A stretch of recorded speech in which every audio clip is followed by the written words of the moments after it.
Assalamualaikum warahmatullahi wabarakatuh. Apa kabar teman-teman hari ini? Mudah-mudahan teman-teman selalu dalam keadaan sehat walafiat.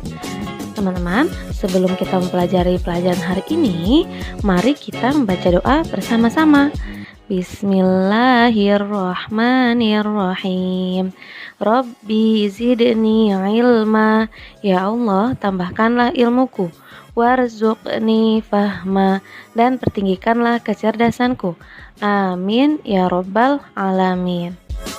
Teman-teman, hari ini kita akan mempelajari tentang sikap gotong royong dan juga alat ukur berat. Yuk kita pelajari bersama-sama. Teman-teman tahu tidak apa itu gotong royong? Gotong royong berarti mengerjakan sesuatu bersama-sama. Contoh kegiatan gotong royong dalam kehidupan sehari-hari misalnya sebagai berikut. Gotong royong membangun pos kamling, gotong royong membersihkan halaman sekolah, dan gotong royong menyiapkan makanan di rumah. Apa saja ya manfaat gotong royong? Pertama, menumbuhkan sikap tolong-menolong, saling membantu, dan juga kekeluargaan. Kedua, menciptakan rasa kebersamaan dan kasih sayang. Ketiga, meringankan dan mempercepat selesainya suatu pekerjaan. Dan terakhir, menciptakan rasa persatuan dan kesatuan dalam lingkungan masyarakat. Contoh lain dari kegiatan gotong royong yang dapat kita lakukan adalah membantu ibu membuat kue. Nah, teman-teman, ketika membuat kue, pasti ibu harus menimbang bahan baku untuk membuat kue. Alat ukur apa ya, teman-teman, yang digunakan ibu untuk membuat kue? Ya, betul, timbangan. Nah, teman-teman, alat ukur baku untuk mengukur massa benda adalah timbangan. Jenis timbangan itu bermacam-macam ya, teman-teman. Yuk kita lihat ada apa saja macam-macam timbangan. Ada timbangan neraca, gunanya untuk mengukur benda ringan seperti perhiasan emas. Kedua, ada timbangan badan untuk mengukur berat badan. Dan yang ketiga, ada timbangan digital, biasanya digunakan untuk mengukur buah atau sayur. Selanjutnya, ada timbangan dapur, biasanya digunakan di rumah untuk menimbang kue. Nah, ini alat yang digunakan untuk menimbang kue ketika ibu membuat kue ya teman-teman. Selanjutnya, ada timbangan duduk, biasa digunakan pedagang atau jasa cuci pakaian. Selanjutnya, ada timbangan besar untuk menimbang berat benda, misalnya sekarung beras. Lalu, ada timbangan pasar, biasa digunakan pedagang di pasar. Selanjutnya ada timbangan bayi untuk menimbang berat bayi. Dan yang terakhir ada timbangan gantung dapat digunakan untuk menimbang berat benda dengan cara digantung. Bagaimana teman-teman? Ternyata timbangan itu banyak macamnya ya, dengan kegunaan yang dimiliki masing-masing timbangan. Hari ini kita akan belajar tentang sifat-sifat benda. Lakukan percobaan ini dengan baik ya. Alat dan bahan yang dibutuhkan adalah pertama, kertas, kedua, batu, ketiga, piring, dan keempat, gelas. Kita lihat cara kerjanya. 1. Letakkan kertas di atas lantai. Perhatikan bentuk dan besarnya. 2. Ambil kertas tersebut dan pindahkan ke dalam piring. Apa yang dapat kamu lihat? Berubahkah bentuknya? Oke, mari kita lihat pada gambar animasi berikut. Di sini ada lantai kosong. Mari kita letakkan sebuah kertas di atas lantai kosong ini. Perhatikan bentuk dan besarnya ya. Dapat dilihat kertas ini berupa lembaran tipis berbentuk persegi panjang. Ukurannya sepanjang penggaris ini ya. Kemudian siapkan sebuah piring kosong di sebelah kertas tersebut. Mari kita pindahkan lembaran tadi dari lantai ke atas piring. Apakah terjadi perubahan bentuk dan ukuran?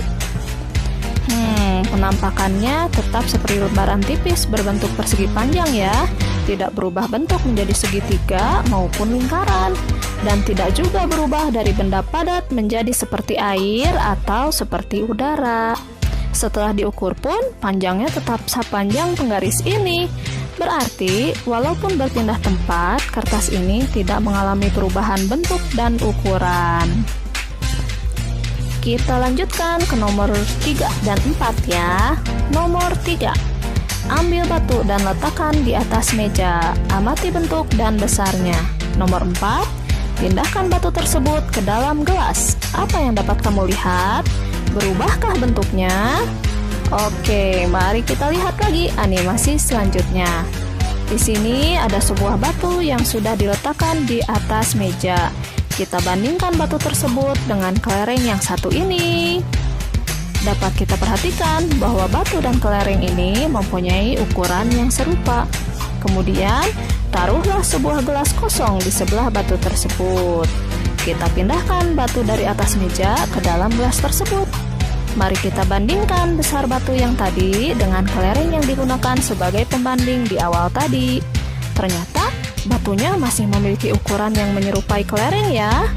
Dan bentuknya pun tidak berubah menjadi kubus atau tabung, ataupun tidak berubah bentuk dari benda padat menjadi seperti air atau seperti udara. Berarti kelereng tidak akan berubah bentuk dan ukuran meskipun dipindahkan tempatnya. Kita lanjut ke nomor 5. Berdasarkan kegiatan ini, apa yang dapat kamu simpulkan? Tuliskan kesimpulanmu pada kolom di bawah. Kesimpulannya adalah kertas dan batu sama-sama benda padat. Ketika dipindahkan, kertas dan batu tidak mengalami perubahan bentuk dan ukuran. Atau bisa dikatakan, kertas dan batu memiliki ukuran dan bentuk yang tetap walaupun berpindah tempat. Dengan kata lain, benda padat akan memiliki ukuran dan bentuk yang tetap walaupun dipindahkan tempatnya.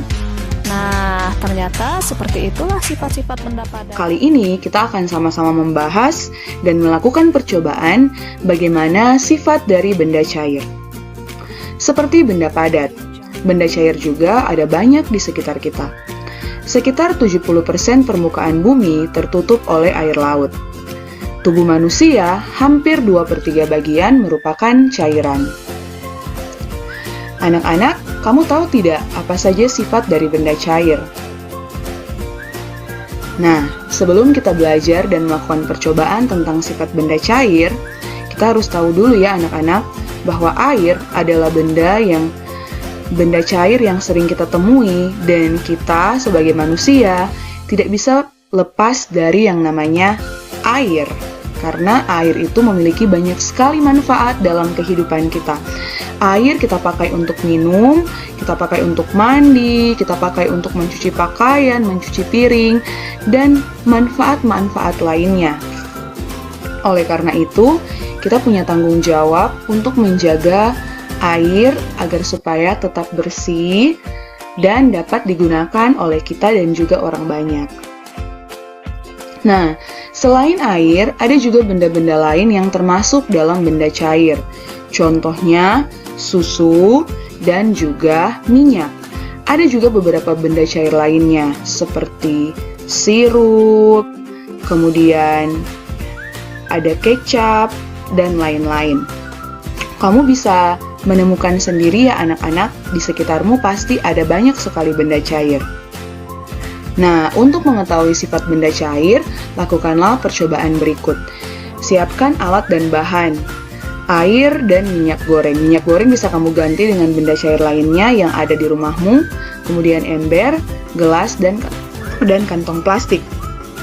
Langkah-langkah percobaan adalah masukkan air ke dalam ember, kemudian ke dalam gelas, dan terakhir ke dalam kantong plastik.